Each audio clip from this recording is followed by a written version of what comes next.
How to install 6 pillars dome truss. Step 1. Fixed base and hinges.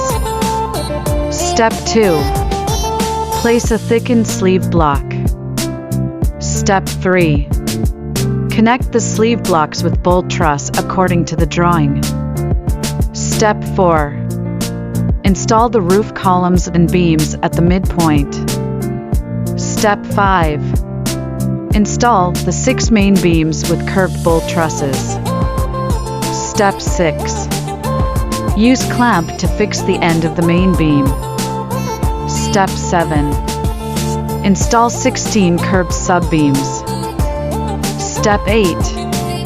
Install the second column on the hinges.